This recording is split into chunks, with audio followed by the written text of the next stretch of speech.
front pages. The Daily Guide this morning says MP's boy caged over 800,000 recruitment scam. 5 gold robbers nabbed. Also, wound to me others sweep regional NPP. Ghana gets new cardinal. And what's on the back page? Champions League final. Treatment disgraceful. Hala Madrid. Liverpool, you're walking alone now. Real rule Europe again, and GMPC Ghana's fastest takes off in June 4. The BNFT is next. Professor Stephen Ade launches Gimpa Storybook. 2 others also feature the Davos Agenda, a possible platform for local agenda, example flooding. Rechannel part of your SDRs for Africa, President Akufo-Addo, to developed economies. And GCB-AFB signed 2 credit agreements to promote renewable energy projects. We are partnering with DBG to expand ISME support capabilities. And John Appiah appointed CEO of Extra Zact Ghana. The Ghanaian Times is next. Accra Declaration at the end of the 2022 AGM. Channel SDRs to AFDB to support Africa. President appeals to the IMF. Also report sexual offenders to law enforcement authorities. Lady Julia is the better half of His Royal Majesty Otumfuo Osei the second.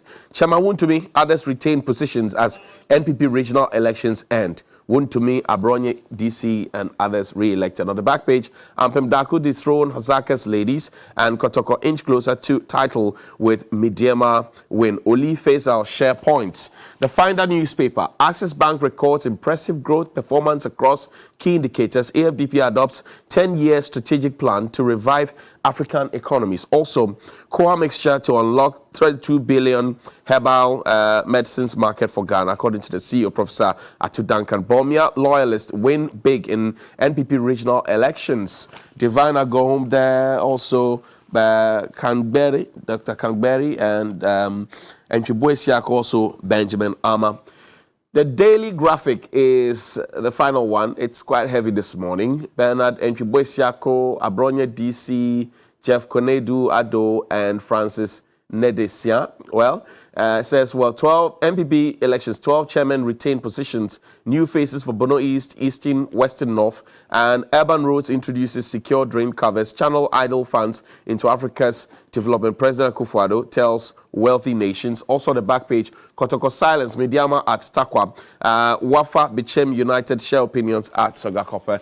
That is what we have on the front pages of our dailies this morning. I'll introduce my guest to you in a bit, but just to let you know that the Speaker of Ghana's Parliament, Right Honourable Alban Somana Kingsford Bagbin, is set to lead Parliament tomorrow, the 31st of May, to host the maiden edition of the Speaker's Seminar Lecture, and it's under the theme Parliament, Its Business and the Supreme Court in Perspective. The lecture seeks to stimulate public debate on the concept of separation of powers in the light of the Supreme Court decision in the Justice Abdullahi versus Attorney General case and the applicability of the political question and the doctrine in Ghana's jurisprudence. It will be held in Parliament. While the leadership of Parliament, ministers of state, former members of Parliament, members of the diplomatic corps, civil society, political parties, the trade union leaders, and the media will be present. Keynote address will be delivered by Professor Ernest Kofi Abochi. He's the Dean of the Faculty of Law, University of Professional Studies, Accra. The discussants are Thaddeus Sori, Esquire. He's a private legal practitioner. Dr. Emmanuel Akwete of IDEC, Clara Berry Kasati, a private legal practitioner. And also the seminar will be chaired by Nana Kobenan Ketia, Paramount Chief of a Sikado traditional area. So you are duly informed that this will happen. My guest this morning, Comrade Murtala Mohammed, as he likes to be called, not honorable, is a former Deputy Trades Minister. He's also the Member of Parliament for the Tamale Central Constituency. And also, Inusa Fuseni is Fuseni, sir. Petrot Fuseni. Oh, since when? You have never protested. Since now. You are starting it now. Okay. Petrot Fuseni is, as he likes to be called. Who is not Petrot? He is the former Member of Parliament for the Okankwe North Constituency. So, Comrade Murtala Mohammed and Petrot Fuseni. In fact, Comrade Petrot. Everybody is a Petrot. So, Petrot, Johnny this morning. You can decide to add that to your comrade. Welcome, gentlemen. Good to see you. Yeah, good to I haven't see you, seen you, Fuseni, in a long time. Yeah, that's right. I've been around, pushing other interests. Very necessary. I see. Right. Comrade. Morning. How are you doing? Good morning. Alhamdulillah, we can't complain. You've been roaming around the country. Yes, that is the Public Accounts Committee. That is the difficulty of being a member of that committee when your colleagues are resting to freshen up for the next session. You would have to be engaged because that is the only time we have. Right. And because we have zoned the country to 4, it used to be people traveling to Accra for the public hearing. That's right. You could find someone who would travel from Tamale or Upper East to Accra just to respond to an infraction of 100 Ghana cedis, and it never made sense. So Parliament decided to zone the country. You had the 5 northern regions in Tamale, right, and we had the Bunu regions, Ashanti, in Brunahafo, and Western Central and Western North in Takoradi, and Greater Accra, Volta, Eastern and Volta regions. Yes, so having done that, I had to travel to Tamale to commission a clinic I put up for the people of Changle through the Qatar charity. Is a huge edifice, and I just want to use this opportunity to thank the Qatar charity for the provision of the clinic. What I did was to furnish the facility. They will put up the structure, but the equipment and everything in it has been there. In fact, it's supposed to be the responsibility of the Metro Health Directorate. Unfortunately, they didn't have the resources, so I had to do that as the Member of Parliament to serve a community of almost 10,000 or more. Where did you get the money from?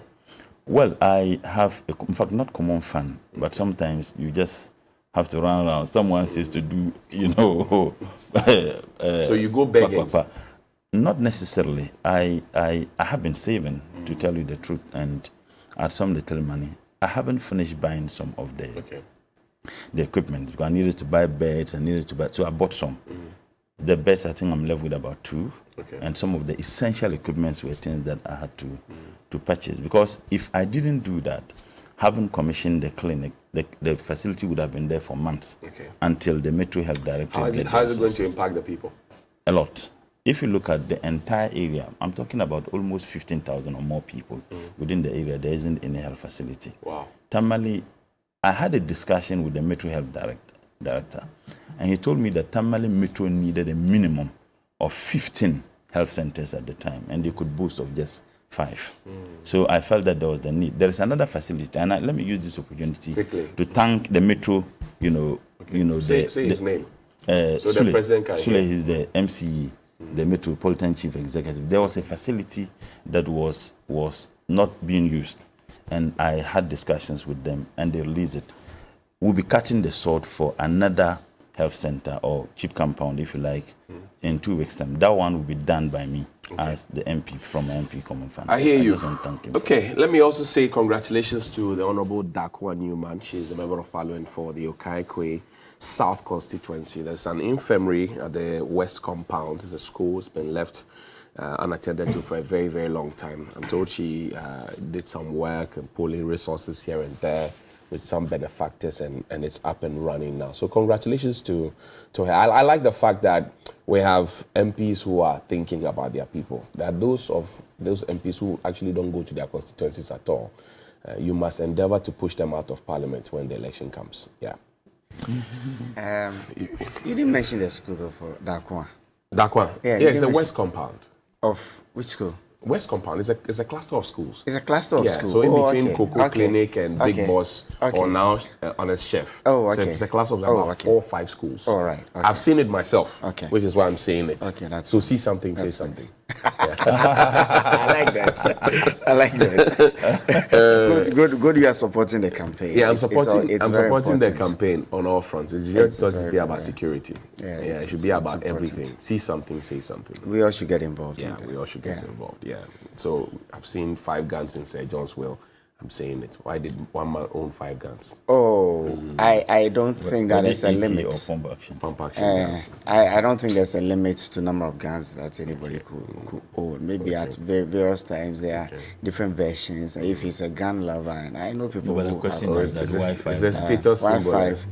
I don't think so, because Wi-Fi people don't brandish weapons in public and all of that. Yeah. I mean, it's a very private thing around here, so anyway, it's no big deal. But for the leak, we wouldn't have known. Yes, so it's okay. Let's not. People might probably have many more But I mean, For all you know, he has about 20. Anyway,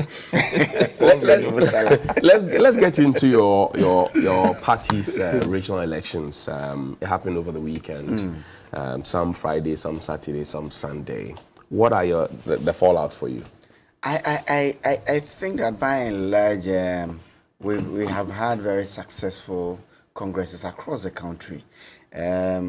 I think the only one outstanding is the Central Region as at this morning because of the issues in court. And a lot of the regional executives were also retained, including my own region, where Divine Agohom was retained as a regional chairman.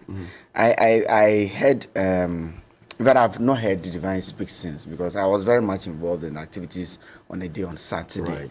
Right. By the time we got to the chairmanship, I had left to the place of and the swearing in. I had left to the place to attend to other issues. But I heard Chairman Wutumi's victory speech, right, and I was quite inspired by it.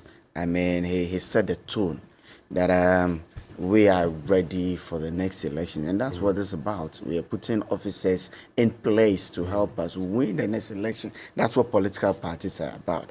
And I think that we need to commend ourselves as a political party to have gone through this process. Remember, this is where we've got into in a very long process from the polling station. We went to the electoral areas, we went to the constituencies. Now we are at the regional level. We only left to the last bit, which is the national level. And I don't think we've done badly at all.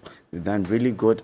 And I pray that those we have put in office are able to lead us to what I don't know, but I don't think you like to hear breaking the eight. But that is what we intend to do. We believe that this cycle of 8 years NDC, 8 years NPP is a sort of topsy-turvy for the country. We fix all the problems. NDC comes, we come down, and then it's been like ups and downs. So how many years are enough? I think that we probably need 24 years, 32 years to be able to really. Not per party, for the New Patriotic Party, because the New Patriotic Party is a party that has a capacity that's able to fix our fundamental problems. So does that translate to mean if Ghanaians a will four-year give us manifesto, you actually did not mean what you put in the 4-year manifesto? It's not necessarily that way, but if every 4 years continues as a cycle, within those 4 years, this is what I set out to do, and after that, I'm going to do this within the next 4 years. If Ghanaians are patient with us and they give us 32 years, I'm sure that we will turn Ghana into a very developed country. Don't you think that with all the financial challenges people are going through, the difficulties, you should not be talking about elections now. You should be talking about fixing the problems so that the solutions will be advocating for you. I am talking about a political party which has started its process. It's a cycle. Every 4 years, this party goes through the cycles. We put officers in place. And the essence of a political party essentially is to win elections and form governments. If you don't win elections, you cannot form a government. Right. And so this is the essence of this exercise. But now you have power. You have power. How are you liberating the people beyond talking about your elections? Because the people are complaining. Oh, people are complaining. That we as a government, we recognize that we are not in very comfortable times. But obviously, these are also not normal times. And so we've had to do things out of the extraordinary. We as a government, or the New Patriotic Party in government, have had to face some challenges that are not normal. And it's just that we happen to be in the saddle at this time, so we ride with it. And that's where we are. We know that we would have preferred things to be much better than where we are today. But that's notwithstanding, that does not mean that the New Patriotic Party as a political party should not go on with the activities that the party should. And that is the essence of what we've been doing. You mentioned that your party needed 32 years to be able to fix this, 24, 32. Is that correct? I'm saying ideally if 24, the people of Ghana are patient. What have you fixed with the 8 years, like 6 years that you have? What have you fixed?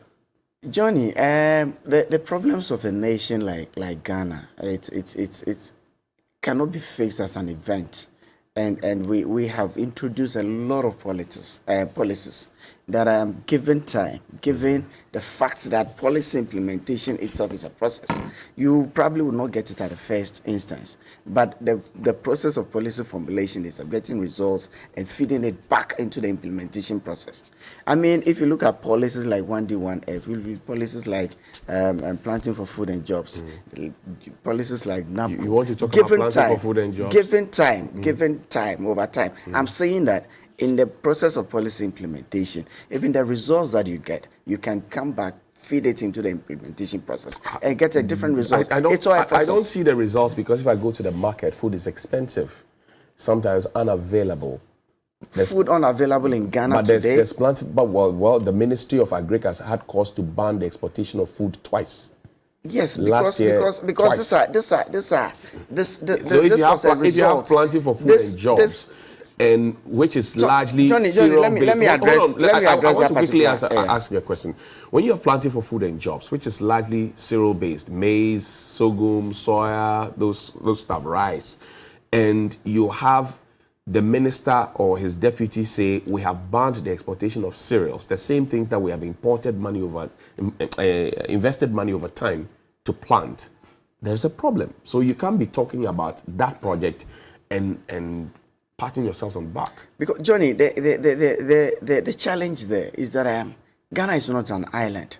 The externalities to the policies that we implement around here, and we have had cause to ban the exportation of grains because we have looked at our requirements as a nation, what we need to eat, what we need to feed our poultry industry. And as a result of what is happening in the Sahelian region, you turn out we grow the cereals, and the first option, because of shortages in other nations, because the prices are more attractive. So the cereals that we grow, that needs to cater for our needs first, find their way outside. And so why wouldn't we ban the exportation to ensure that whatever we need, we keep here, we are satisfied before we export are you aware that Ghana is a net importer of food?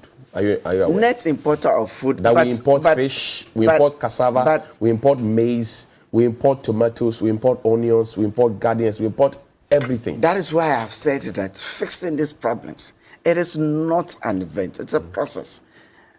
We've had these policies running for over a while. And what is there to show? That's what I'm asking. What is there to show? And that is why I'm coming to the fact that even in the process of implementing these policies, externalities and all of that do affect us. And so over time, you are able to go beyond these externalities and fix it. Over what time? That's why I said, if Ghanaians are patient and they give us less than 24 years, I am sure that we will fix these problems, and Ghana is going to be a place to be in. You should be showing your scorecard with the number of years you have had and the investments that we have made, how much we have borrowed, to give the people reason to say, let us extend it for them. Don't you think you should be showing of course, we are showing our scorecard. We are showing our scorecard today. Where is it? Are you not aware of what is happening in this country? Where we took this economy from, where we have brought it, and where we want to take this economy. When we took this economy, it was stagnant. It wasn't growing. Today, even within COVID times, we came down in 2020. By 2021, we started rising again. Today, the economy is growing, and if the economy is growing, it is. We are growing at in excess of 5%. But your inflation is 23.6. Of course, this inflationary issues that we are having, it's not unique to us. That's why I keep referring to externalities. We are the highest in the sub-region. We are in the highest because remember where we have come from. Where we have come from. All countries experience COVID. Oh, I am not saying it. Even within COVID, pre-COVID era. That's where we have come from. But we borrowed more than all the countries in the sub-region. Because we, even within COVID and pre-COVID, we did things that were not out of the norm. Like the financial sector cleanup. That cost us 25 billion. Today, our security spending, it's in many folds relative to a couple of years ago.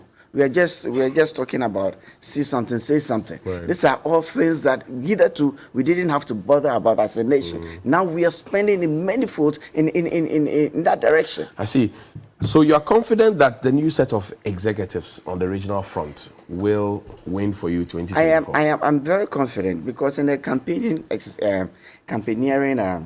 periods, I mean, for Greater Accra, for instance, we have recognized that as a party, 2020 wasn't good for us, a result of people like myself being out of parliament. But we also know that these are the same executives, and they claim that, look, they knew where we fell short, and they knew things that we need to fix to be able to go to our glory days of having 21 out of the 34 seats. And we have given them the opportunity to be able to right all the wrongs, all the shortcomings, fix them. So in 2024, we are able to win our projected 24 seats within the region. That's what interesting, though. But I come to Murtala at this time. The NPP regional elections, what are the fallouts for you?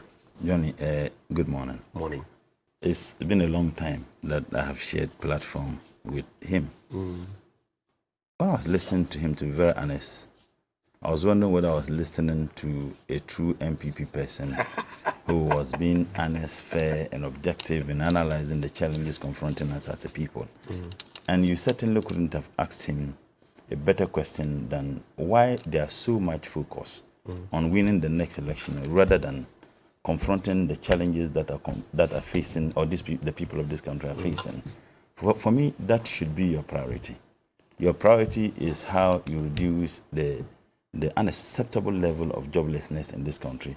Your priority should be on reducing the unprecedented corruption that we are experiencing in this country. Your priority should be on how we can make this country a safer place to live. Unfortunately, that is not their priority. Why do you say that? He said it. You asked him. Listen to all those who spoke in their various regions for their elections, and their national executive and appointees of this government and their communicators, that yes, with the crop of people we have elected, we certainly will break the 8. In fact, at their Congress, all those who spoke, none of them spoke about the challenges confronting the people of this country, how they were going to formulate the needed policies to find solutions to them.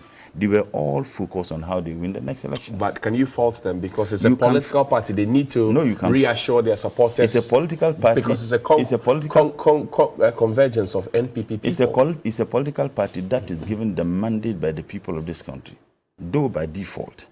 That mandate is given to them to govern. They manage the resources of the people of this country. They manage our taxes. Their comfort and safety is ensured by the taxes you and I pay. So they cannot be speaking like any other political party. They ought to speak in a way that is measured with the sensibilities and the feelings of the people of this country. But I am not surprised. They simply do not care. My brother said that yes, anytime they have the opportunity, they fix, and then the NDC will come and then break it down. For God's sake. We finished the Ramadan, I think, some few months ago. And I guess that perhaps if we were in Ramadan, he would have been very careful what he says. Now, let's look at the facts. Ramadan is an exercise. I listen to you. Let's look at the facts so that your viewing public will come to their own conclusions. What facts do you have? He said that whenever they fix, we come and then we bring it down. Right. Unemployment rate in this country in 2016 was 6.8. You can check it from the ILO website. You said that President Mahama was so incompetent. When you came into office, in 2017, the unemployment rate reduced to 6.7. You went to town talking about how you have been able to reduce it, and we cautioned you. We told you that any policy intervention can only yield the needed results not that year, at least a year or two after. More so policies that are geared towards creating the needed jobs. Today, the unemployment rate in this country is 17%. COVID, Russia, Ukraine. Please, hold on. It is not. Go and look at the census.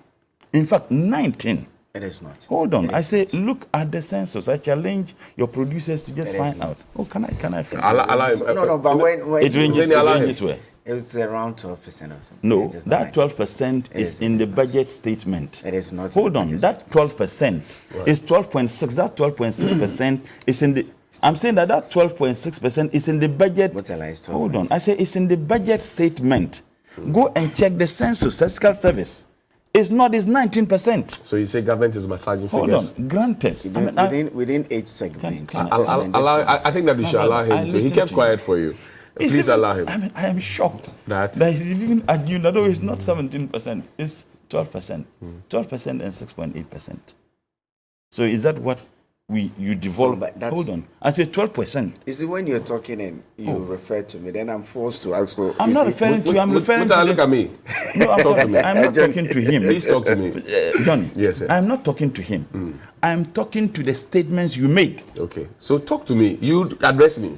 No, I'm coming. I'm not talking to him or to you. I'm talking to the statements he made. But he says if you look at him, he will interrupt. So don't look at him. When he was talking, he was looking at me, but I never interrupted. I wasn't looking at you. I think that we should, please, I beg you, don't do this. I listened to you extensively.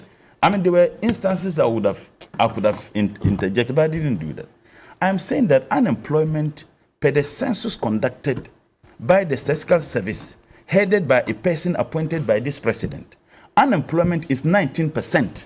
And if you take the 2022 financial statement, that is where you have it as 12.6%. So it is in the budget statement. So don't mix the two. Okay. Granted that we should even ignore the census's unemployment rate. Let's look at the budget statement. Now, if you tell the people and those who are watching, if you tell me that 12.6% is better than 6.8%, then perhaps I need to go back to my side to school. Because clearly that cannot be better. Okay. Now, the same government, the CDD, has indicated that this government is the most corrupt in our history. The government rejected that claim. Well, when they said 9.6 when million they said the loss. NDC there were some corruption, you certainly will reject it. The CDD is no friend to the NDC. As a matter of fact, if they are friends to any political party in this country, it's the NPP. The CDD has indicated, and in fact, if you listen to Professor Jumabuidu, when they asked him about the president, fight against corruption, he said it's in tatters. So it is the most corrupt government ever in the history. So if you are taking corruption to another level, and you think that you built an NDC come to destroy, I'll leave that to the judgment of the viewing public. Debt to GDP. He has a finance background. The debt to GDP and the NDC was moving around 60%. He said President Mahama was so incompetent. The World Bank, and for the avoidance of doubt, raised it at 81.1%. And we think that it's about 83% because there are some debts that are not even added. And for the avoidance of doubt, let me just read. And these are not my words. These are the words of the World Bank. They said that the overall fiscal deficit doubled to 15.2% in 2020. And public debt increased to 81.1% in 2020, placing Ghana at a significant risk of debt distress. Now, if debt to GDP was around 60% or less, and that was incompetence, that was destroying the country. Today, you look into the faces of those you have subjected to unacceptable level of economic conditions, and without any fear, you tell them that you are destroying and the NDC, you are building an NDC destroy. Credit the people of this country. I'm saying that credit the people of this country with some respect. So yes. Can I finish? I'm taking the outcome. I want to respond. You are painting a certain gloomy picture. The government has not done anything. Well, I am not saying they haven't done anything or they did something. I want to credit your viewing public with some independent mindedness in terms of making their own conclusions. He didn't do that. I want to state the facts. He would have the opportunity to challenge those facts. Right, of course. So you cannot tell me. So I'm saying that unemployment rate, even in the eyes of so-called NABCO planting for food, it is only under this government that they formulate policies to create jobs, yet unemployment rate is increasing at a level that is absolutely unacceptable. In fact, there is an institution that I have forgotten the name. I was listening to Joy FM that has rated this country as a risk in terms of economic risks. And you know the countries that we are in bracket with. Ukraine, Russia, Sri Lanka, Lebanon. They are all engulfed in war. Two.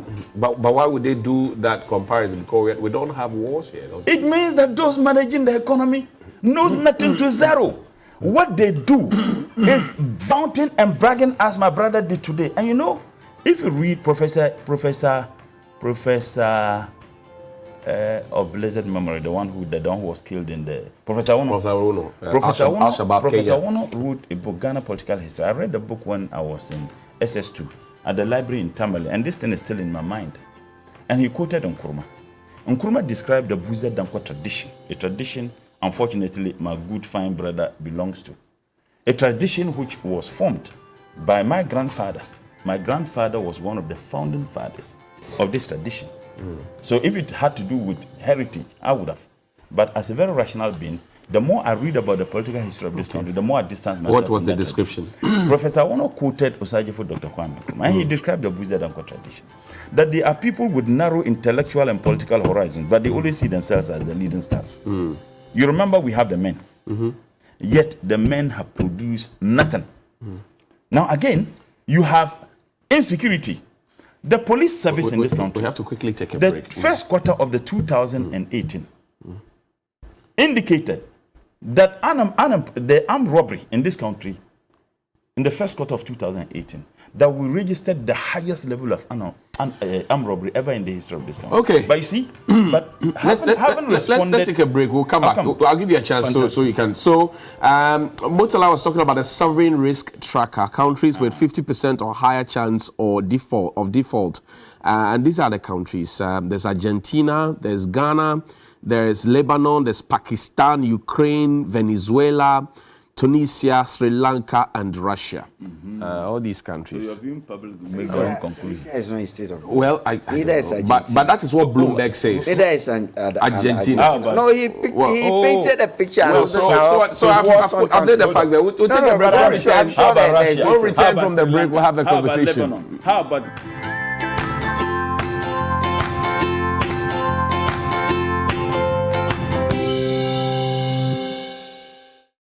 Welcome back and thank you very much. My guest in studio, Comrade Murtala Mohammed, is the Member of Parliament for Tamale Central, also patriot.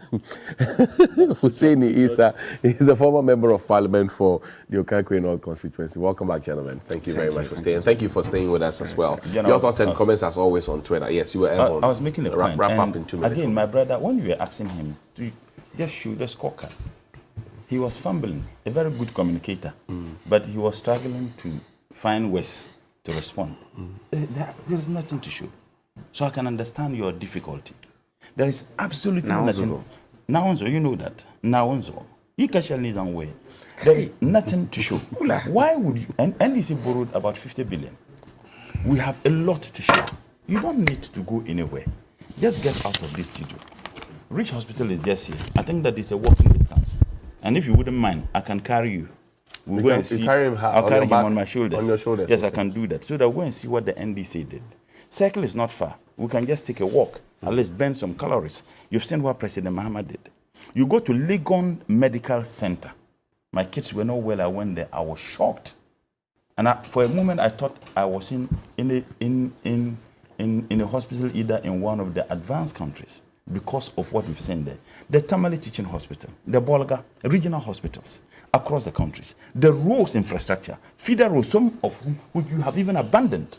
The Eastern Corridor roads, you have abandoned it. There was a road between Tamale to Kushawo, which was going to link up with the... You abandoned all those things, 50 billion. You've borrowed almost 300 billion. Absolutely nothing to show. That is what you describe as you build the NDC destroys. President Mahama, go to the Terminal 3. A Terminal 3 you lambasted President Mahama for. Go there, the entire duty-free of Terminal 3 is owned by the daughter to the president. The entire space in This is a wild claim. The duty-free The entire duty-free spaces. Which of the daughters of the president? He knows. No, you tell me. He knows. But why are you? You are making the allegation. I am saying that he knows. Let him say it's not true. The entire duty-free, Johnny, the entire space. But you need to be fair to me and my viewers. Villari owns the space there. The daughter, the president's daughter. Is she not the one operating there? Go and they didn't even have the decency. Look for some NPP woman somewhere and say, let me give you a cubicle somewhere.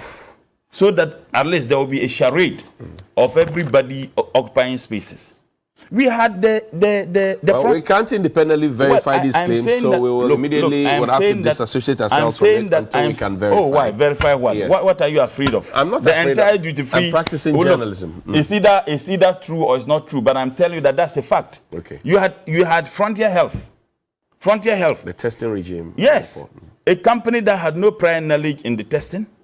A company that operated there at least initially illegally, because courtesy the Minister for Health. The Minister for Health himself, when he appeared before the appointment committee, said that they operated initially without a license.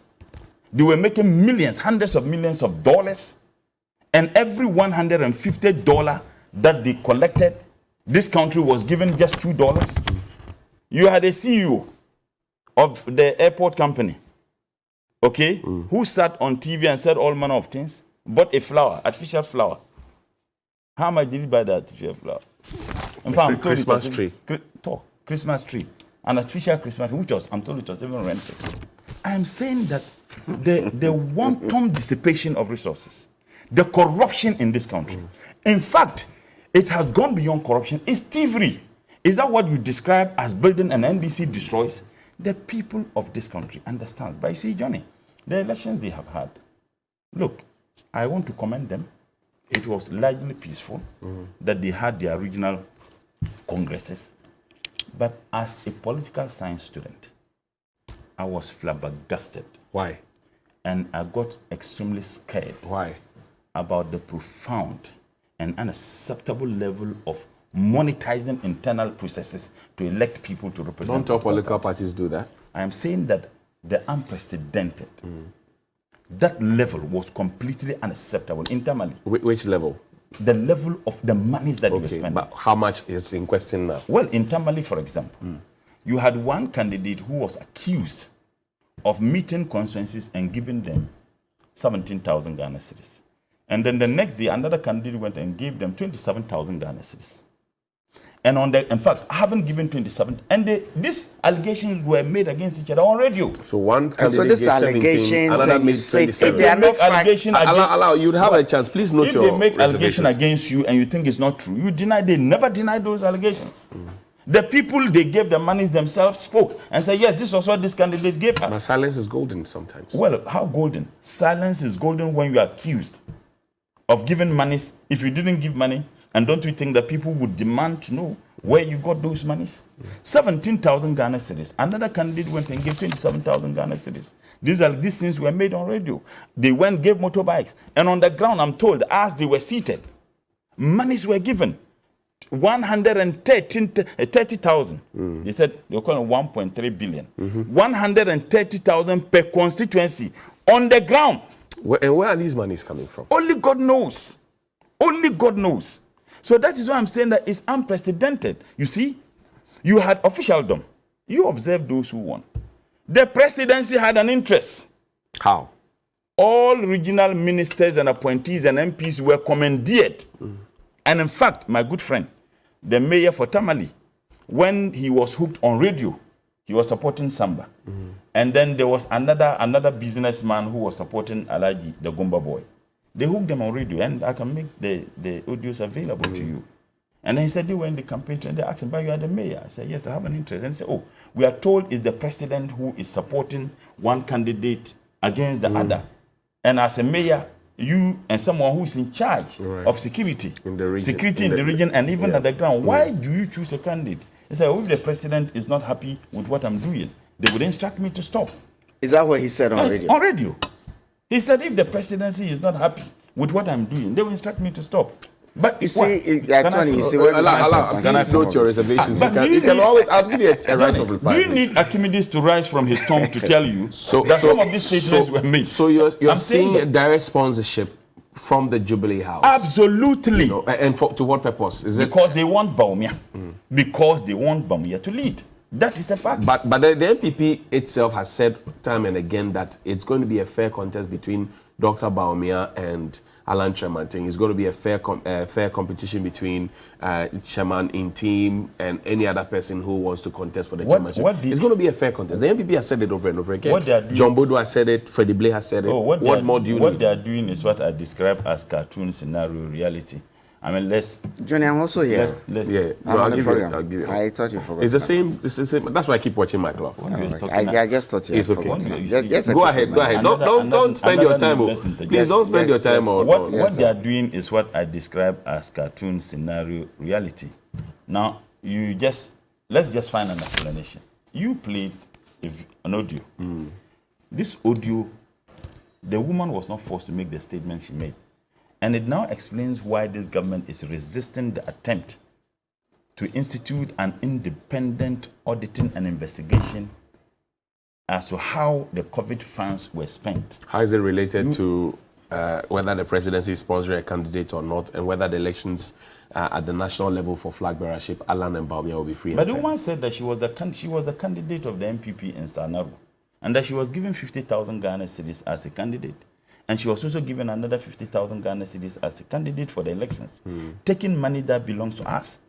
The monies we borrowed as citizens of this country, which is going to be paid by the people of this country. It was distributed to NPP parliamentary candidates as biscuits. Again, she said, if you listen to the audio very well, that some monies were given to regional executives. And that 10,000 was given to party constituency executive. Every constituency executive, 10,000. So these are some of the things. My brother, did I hear you say that the banking cleaning, the financial sector cleaning, you spend 25 billion? Okay. Does it make sense to you that when you have a challenge of 7 billion, because the government official statement was that the entire indebtedness of the banking sector, for which reason the so-called cleanup was necessary, was 7.9 billion. Okay. You ended up spending 25 billion. Thank you. That 25 billion, I'm not too sure whether that is enough, because sometimes, with the respect I have for my brother, but the fact that you belong to NPP, when an NPP person greets you good morning, before you respond, look at the position of the sun. It could be afternoon and then he's greeting you good morning. Fuseni, the conversations, I mean, I know you have a few rebuttals regarding whether or not, let's begin from the free and fair conversation. Your party has had occasion to say the coming elections for flag bearership will be free and fair. Everybody will have a chance. Chairmanship, everybody will have a chance. Secretaryship, everybody will have a chance. If you feel you are qualified and competent enough, come and contest on your own merit. He is suggesting that the presidency has taken a side already because the intention is to get Vice President Baumia to become the flag bearer. Is that the case? Whose intent is that? Well, that's what he's saying. Whose intent is that? I am a politician. He's a politician. And even being members of parliament, I think that we are interested in all political activities within our jurisdiction, being it national, being it in your constituency. As a politician, I vote. I have a vote. I mean, in public elections, I have a vote. That's right. And by having a vote, it implies that I have an interest, because I am certainly going to vote for one person against the other. Right. We have proven time. It's a time-honored tradition in our political party, and Ghanaians know it, that everybody is given a fair chance at such positions when they come. We've had some very hardly fought primaries in our history. I mean, 2007 we saw what happened at the University of Ghana. In 1998 we saw what happened in Sunyani. It's been a time-honored tradition. Anybody who wants to contest, given the rules of the game set up by the party. I mean, we learned something from what happened in 2007. Coming in now, we limit the numbers that will go for the ultimate. It's a time-honored tradition, and I'm sure that as a party, I mean, the president, the generals, the current general secretary, party executives, they are people who will vote, and by voting, they have an interest. That is not to say that the whole party machinery is shifted towards one camp or not. But what do you expect from the NDC? I don't expect anything else from the NDC than to try to muddy the waters in our internal elections to what they think will suit them. But I promise them. So look at I will promise them whoever comes out of this. I mean, already from what I've heard from some of the regional chairmen, and I cited one to me as a typical example. From what I've heard, if things fall in place and we come out as that united front, I don't think the NDC can stand it. But you see, even before we go into this, he was talking extensively about the economy. I'm happy you noted that. Sorry, you talk about the economy. I promise you that. Right. Because you spoke about Wontumi led the Ashanti region, a region that had 47 seats. Hitherto, the NPP lost only one, that's Muntaka seats, Aswasi to the NDC. Now they have 3. I think Aswasi has been held by the NDC. Yes, that's what I'm saying. Yeah. It's, so it's out not of the like 47, it's always been there. But now 2 more have been added. Near the BRC. Exactly. That's under Wuntumi's watch. You still are confident that, you know, he could, in the Greater Accra region, look at Divine Agohum, all the seats, right from Titus Glover's constituency to Afolekwe's constituency to Kokoboy's constituency to Obama's constituency, all the way down. You see, party went to Congress. This Congress is a particular one of extensively constituency executives who themselves went to elections not too long ago, right? And there was a time slotted for electioneering. They brought out their messages. People listened to them and thought that maybe we stood a better chance at 2024 with the same set. That is why we have given them the mandate. And I trust the process. I trust that the people who we voted for at the polling station are doing the right thing in the interest of the party. People we elected at the constituency level are doing what they have to do in the interest of the party and by extension to in the interest of Ghana. A team that has shown you that it could lose seats because you had 169 seats in the last parliament, the parliament of which you were part. Yeah. And the NDC had 106. Now you have 137 plus 137 plus 1. It is not for nothing that a party wins election, a party loses elections. But this one is something. It was something. It was something. I must admit, it was something. But we have learned as a political party. There were things that happened in 2020 that a lot of NPP people will actually bow down their heads, including myself. Things that we could have done much better to retain our seats. I mean, things that we could have done to make sure that we maintain the 1 million plus by which we won the presidency in 2016. You never won, and we are saying that we are saying that this set of executives have what it takes. They have been there. Most of them were there even in 2016. They have been there whilst we did the hard work and won the 169 seats. They were there whilst it reduced to 137. And we still believe that they have what it takes for us to rise from 137 and take over parliament. Look at the front page of the Finder newspaper. It says Baumia loyalists win big in NPP regional elections. Already it puts a certain spin, or if you like, the reality is what is being announced to us. There's already an Alan and Baumia faction. And some have even said that, look, there's a deliberate plan to annihilate all Alan loyalists so that Baumia can stand tall. Is that the case? I mean, which political establishment in the world, I'm not even limiting myself to Ghana, has no blocks within it. It is normal. And sometimes it even helps political parties grow. This is not unique. The fact that we have factions within the NPP doesn't make us weak. Sometimes it even helps us grow and it makes us stronger. You don't expect that one person will be calling all the shots within a political party like the NPP. And people outside of the party can decide to put whatever spin, just like my brother is doing this morning. They can decide to put whatever spin, but we know and we believe in democracy. Whoever wants, it's not just about Baumia, it's not just about Alan. A couple of weeks ago, I heard somebody like Kwabena Japan speak. The likes of Joe Gatti are around, the likes of Kwame Duncan has also been speaking. He used to sing on radio for the First Lady. Certainly. Now he says some of them will stay at the back and watch. It's former regional minister. It is natural. Maybe he thinks that is what is going to help the party. Why not? No, they told maybe in the past. Sometimes it's even good that certain individuals will sit back and allow new people to come in front to execute the plan. You get a chance. So this factionalism, whatever they find out, whatever spin they are putting on this outcome of an election, they are entitled. Is it a spin? Is it a spin or the reality? But you said that a spin is being put on it. I said a spin or the reality. But it is one of the options. You are deciding to be a politician, picking what you want. But I'm saying that if you look on the face of the pink sheet, the individuals who have won clearly have shown that they are Nana loyalists and by extension Baumia loyalists. They have shown it. I tend to move away from that. Why do you want to move away from reality? I tend to move away from that. right?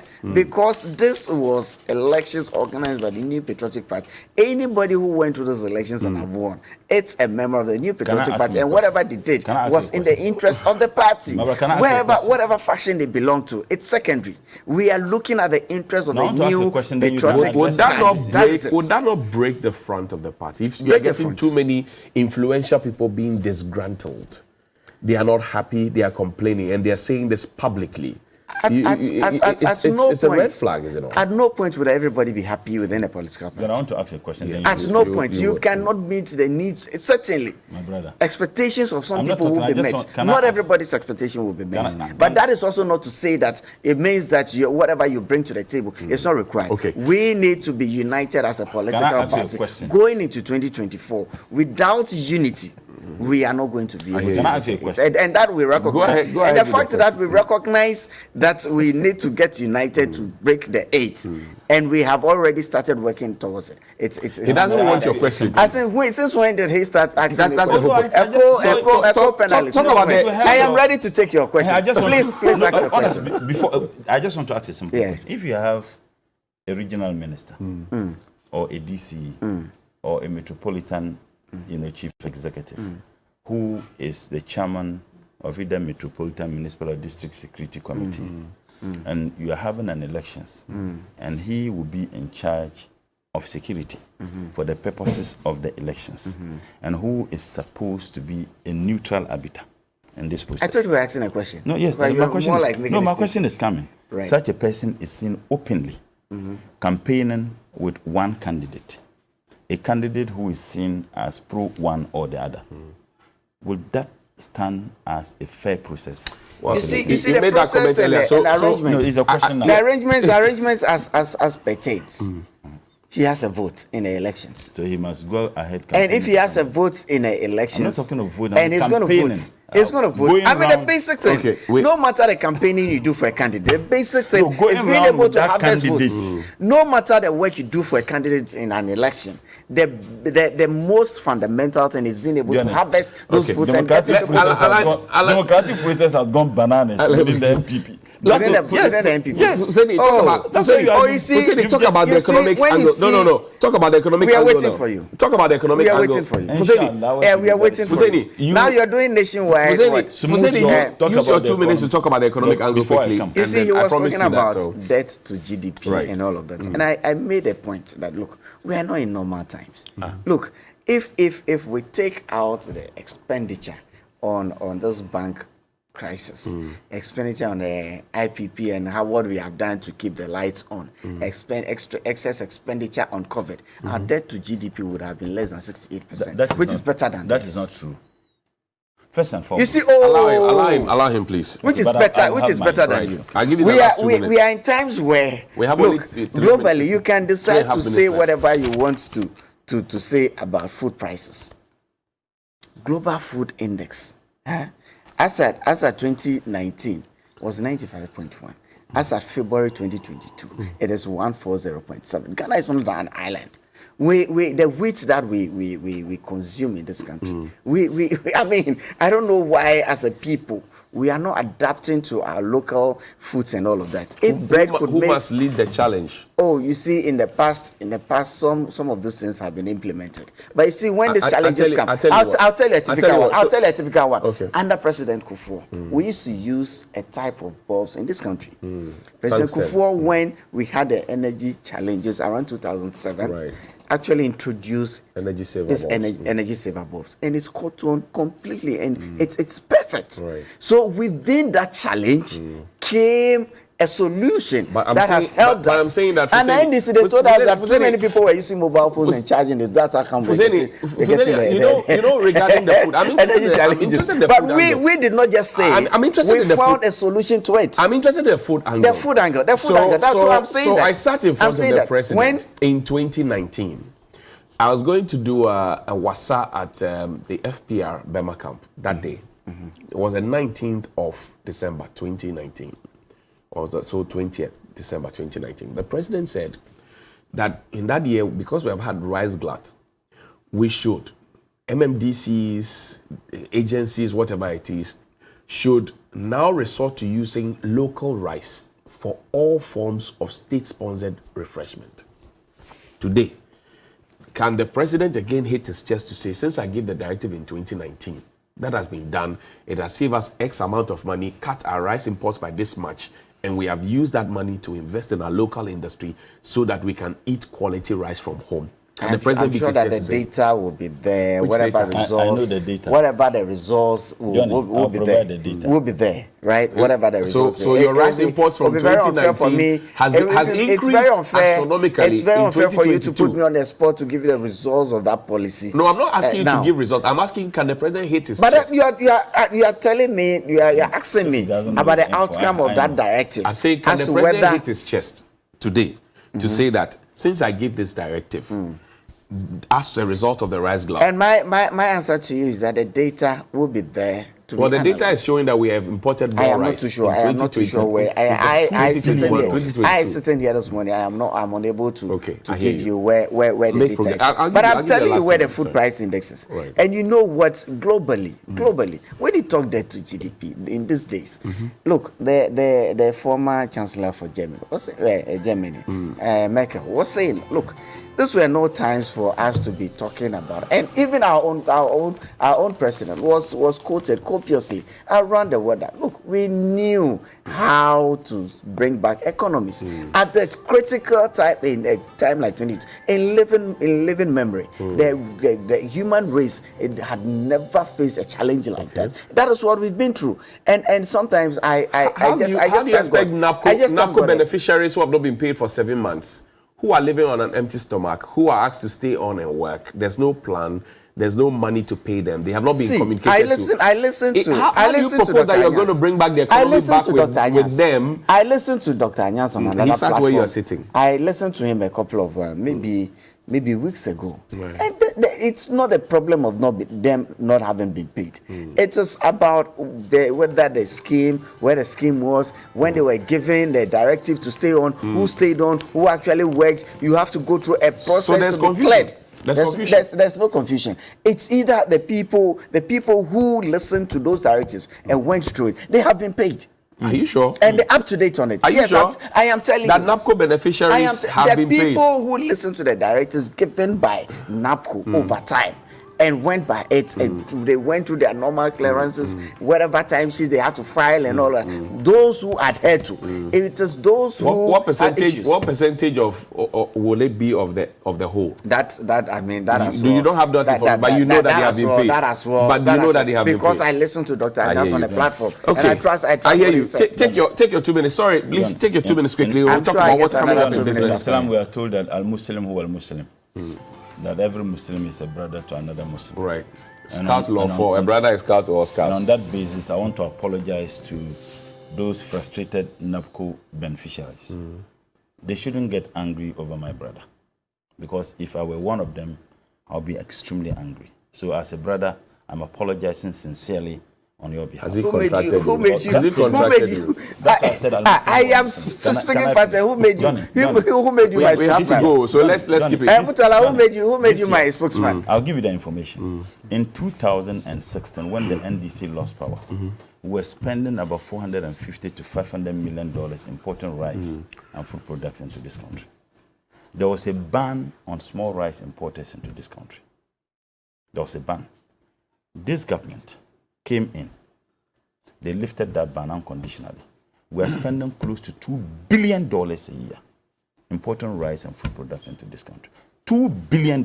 These are not my statement. Go and check the financial statement presented by government. But we've done it this year. And I'll tell you, if we are not careful, I am having about 200 acre, what's the name? Soybeans plantation this year. Why is it not maize? Tell me. Good. And I want to do about 100 acre rice. I have seen farmers who are moving away from maize production to soybeans. Why? Because soybeans, you may not apply fertilizer. And they are moving away from maize production to soybeans because they can afford the fertilizer.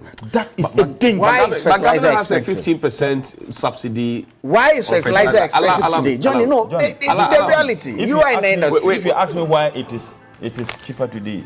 Why? It is expensive. The people of this country didn't give me the mandate to govern. Now, when you talk and they say Ukraine, fertilizer prices has gone up by 300% as a result of we have to go. We have to go.